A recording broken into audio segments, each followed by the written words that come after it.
Bekasi terbentuk pada tanggal 15 Agustus 1950. Bekasi adalah sebuah kota dan kabupaten yang masuk dalam wilayah Provinsi Jawa Barat, namun amat sangat dekat dengan Provinsi DKI Jakarta, khususnya kota Bekasi yang bahkan sampai sekarang menjadi sebuah kota penyangga ibu kota.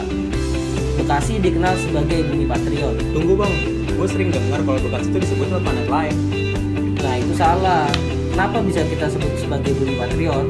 Lantaran sebuah daerah yang dijaga oleh para pembela tanah air, di mana para pejuang tersebut berjuang di wilayah Bekasi sampai titik darah penghabisan untuk mempertahankan negeri tercinta dan merebut kemerdekaan dari tangan penjajah.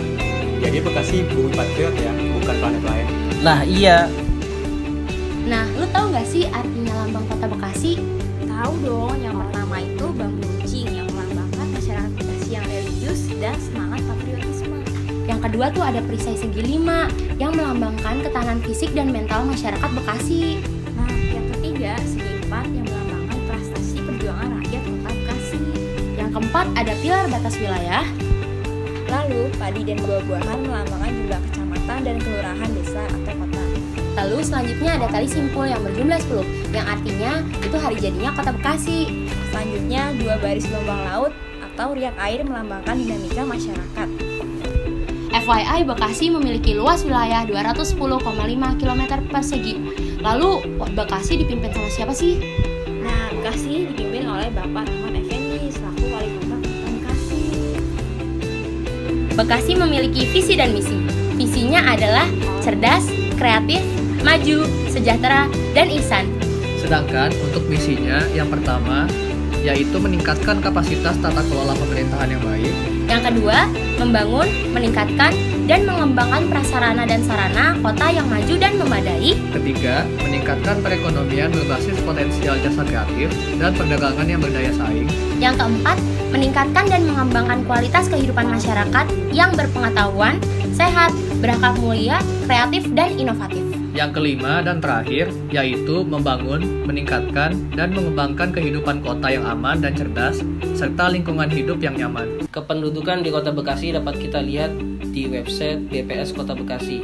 Data dari website tersebut menunjukkan pada bulan Juli tahun 2020 terdiri dari 3.083.644 orang. Kemudian, Kota Bekasi memiliki 12 kecamatan dan 56 kelurahan. Pada tahun 2010, wilayah Bekasi Utara merupakan wilayah dengan tingkat kepadatan tertinggi, yaitu sebesar 12.237 jiwa. Lalu, Kecamatan Bantar Gebang dengan kepadatan yang terendah sebesar 4.310 jiwa. Masyarakat Kota Bekasi merupakan masyarakat yang heterogen, yang terdiri dari berbagai suku, ras, dan agama. Di Bekasi sendiri terdapat rumah ibadah yang terkenal besar dan sudah cukup lama berdiri. Yang pertama ada Masjid Al-Barkah, salah satu masjid yang terbesar dan tertua di Bekasi. Masjid ini mulai dibangun tahun 1890 dengan luas 3.370 meter persegi. Masjid ini mengalami beberapa kali renovasi, yaitu tahun 1969, 1968, 1997, 2002, serta yang terakhir tahun 2004 sampai 2008. Selanjutnya terdapat Gereja Santo Bartolomeus yang merupakan rumah ibadah bertempat di daerah Galaksi. Gereja ini pertama kali berdiri pada 18 Agustus 1996. Lalu terdapat penambahan Detang Genda 8 tahun kemudian. Seiring waktu, keluar surat izin pelaksanaan mendirikan bangunan pada 26 Juni 2003. Gereja ini berdiri di atas lahan 2.000 meter persegi dengan luas gedung 1.700 meter persegi. 3 tahun kemudian, gedung itu berdiri dan resmi digunakan pada Minggu 24 September 2006. Kini sudah 14 tahun. Kemudian ada Kelenteng Hok Lai Kiong yang merupakan kelenteng tertua dan terbesar di Kota Bekasi. Kelenteng ini berdiri sejak abad 18 Masehi dengan luas area kurang lebih 700 meter persegi, dan kemudian bangunan kelenteng ini sendiri luasnya 650 meter persegi. Kelenteng Hok Lai Kiong memiliki arti gerbang rezeki bagi warga keturunan Tionghoa.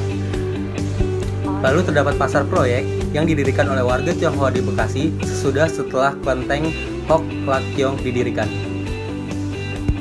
Tempat-tempat ibadah tersebut tidak hanya dapat digunakan untuk beribadah, namun juga dapat digunakan sebagai wisata religius.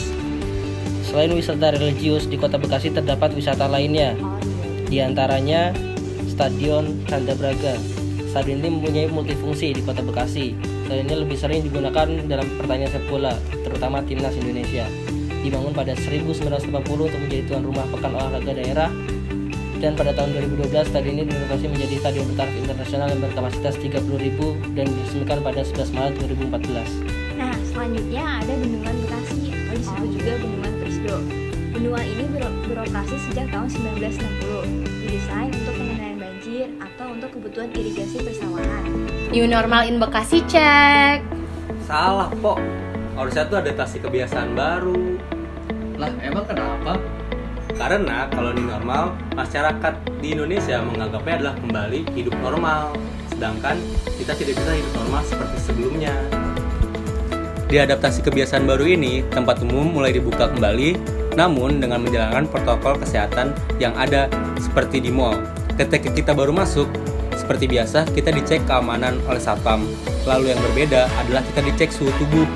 Kemudian di mall juga di eskalatornya terdapat jarak yang harus silang-silang dan berjarak 2 langkah. Kemudian ada di Pasar. Jika di pasar, disediakan spot cuci tangan. Kemudian para pembeli serta pedagang diwajibkan untuk menggunakan masker serta menjaga jarak. Selanjutnya ada transportasi umum, salah satunya yaitu KRL. Untuk memasuki KRL, pertama-tama kita dicek suhu tubuhnya oleh petugas yang ada di sana. Selanjutnya, di dalam kereta kita diberi jarak duduknya, karena di setiap tempat duduk diberi tanda X. Selanjutnya di dalam KRL jangan berbicara ya.